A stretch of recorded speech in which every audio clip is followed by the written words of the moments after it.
بەڵام دڵنیابن یەکێتی ئیمڕۆ ئەو یەکێتیەیە کە دێت ئیشی خۆی کات بۆ خەڵکی ئەم وڵاتە ئەوەڵجار ئەنجا بۆ حزبەکەی خۆی.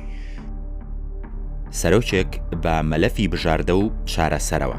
باڤڵ جەلال تاڵەبانی سەرۆکی یەکێتی نیشتیمانی کوردستان لە زیاتر لە 100 کۆبوونەوەی لووتکەدا فیگەرێکی سەرەکی و سەرۆکێکی خاوەن بژاردە و ڕێگا چارە بووە لە بەغدا کە بە دید و بیرێکی سیاسی نوێی بێ ئاڵۆز هاوکێشەکان دەخوێنێتەوە. باڵوێزی کۆماری گەلی چین لە عێراق بە دەستە ئەمینەکە ناوی دەبات و ئەمینداری گشتی بزوتنەوەی بابیلۆنیش دەڵێت پێویستە هەرێمی کوردستان و عێراق با گشتی شانازی بە حیکمت و لێهاتووی سەرۆکی یەکێتیەوە بکەن.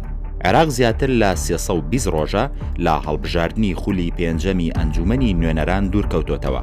هێشتا حکوومەت کاربەڕێکەرە و کابینەی نوێ پێک نەهاتووە کە لەسەر بنەمای هەڵبژاردنەکەی دەی 2021 بێت.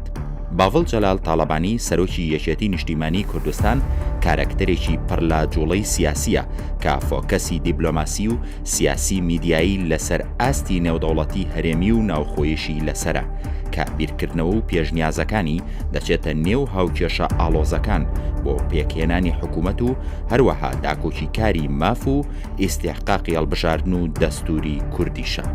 لە کۆبوونەوەی لووتکەی سەرۆک باڤڵ تاڵەبانی لەگەڵ لایەنەکان لەسەر نەریت و ڕێچکەی سەرۆک مامجەلالە خۆشی کارەکتەرێکی سیاسی سەرەکیە کە هێزە سیاسیەکان لەو گرنگجیەی دەڕوان و بە ناکۆچیەکانیانەوە خاڵە هاوبەشەکەیان پەسەندی دید و تێڕوانین و قوبوڵکردنی دەستپێشخەرەکانی سەرۆک باڤڵە کە هەمیشە ئەو دیدگای واقعی خۆی دەسەپێنێ کە عێراق لە شەڕ و ململانێکی قوڵتردا ڕیسی دیموکراسیەکەی نەبێتەوە بەخووری.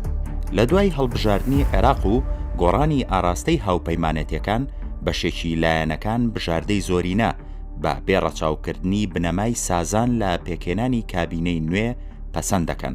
بەڵام سەرۆک باڤڵ جەلال تاڵەبانی پاڵپەش بە نەخشەڕێگای یەکێتی وەک باوەڕێکی نەگۆڕ بە پرەنسیپی سازان کە هەم عورفێکی سیاسیە و هەمیش بنەمایشی دەستوریە لە چرکەساتی یەکەمەوە لە ناو هێزە سیاسیەکان سەرکردایەتی کەمپینی جێڕانەوەی ئەو بنەمایە دەکات بۆ ناو پرۆسەی سیاسی.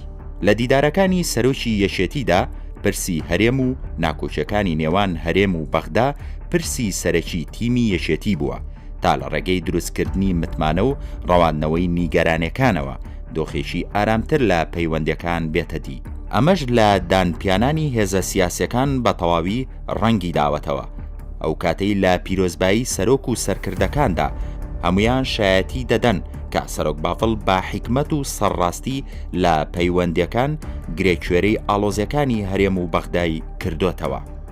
ڕایان کلدانی ئەمینداری گشتی بزوتنەوەی بابیلۆن لە دیدارێکی ڕۆژنامەوانیدا دەڵێت پێویستە هەرێمی کوردستان و عێراق بە گشتی شانازی بە حیکمت و لێهاتووی باڤڵ جەلال تاڵەبانی سەرۆکی یەکێتی نیشتیمانی کوردستانەوە بکەن بۆ دروستکردنەوەی کەشێکی جێی متمانە لە نێوان هێزە سیاسیەکان. پرۆسەکە پێویستی با کارەکتەری بەهێز و ئەمنیە بۆیە چین تسوی وی هەواڵوێزی کۆماری گەلی چین لە عێراق سەرۆکی یەکێتی بە دەستە ئەمینەکە ناو دەبات کە پێیوت یەکێتی لە دەستێکی ئەمیندایە. ئەم وتەیە تەنها ناوبرنی سەرۆکی یەکێتی نییە لە ئاستا ناوخۆیەکەی حیزبدا بەڵکو ڕنگدانەوەی ئەو سەنگە سیاسی و دیبلۆماسیەیە کە لە تەواوی ویزگەکانی چەند مانگی ڕابردوودا لەگەڵ هێزان ناکۆکەکانی عێراق هەیبووە. ماوەی ساڵێکە سەرۆکی یەکێتی نیشتیمانی کوردستان لە کۆشکی پڕ بیرەوەری ئاڵتوونی سەرۆک مامجەلال لە بەغدا وەک خانەخوێیەکی میواندۆست وەفد بە وەفد بۆ خێر و بێری عێراقیەکان و ئاشتی و سەقامگیری بەڕێ دەکات و کۆشک بە کۆشکیش بۆ پاراستنی دەستکەوتەکانی هەرێمی کوردستان دەگەڕێت. بۆیە ڕایان کلدانی دووپاتی دەکاتەوە کە باڤڵ جەلال تاڵەبانی هێندەی داکۆچی لە هەولێر دەکات ئەوەندە بەرگری لە سلێمانی ناکات. ئەمەش مانای ئەوە دەبەخشێت کە لە استراتیج و گوتاری سیاسی سەرۆکدا کوردستان یەک جوگرافیای سیاسیە و کێشەکانیشی یەک پاکێجی گشتگیرە. سەرۆک باڤڵ لە هەموو دانیشتنەکاندا گەڕانەوە بۆ دەستور و ڕێزگرتن لە بنەمای سازان ریفۆرم و چاکسازی و بنیادنانی دەوڵەتێکی سەقامگیری کردوتە ئامانجە سەرەکیەکە.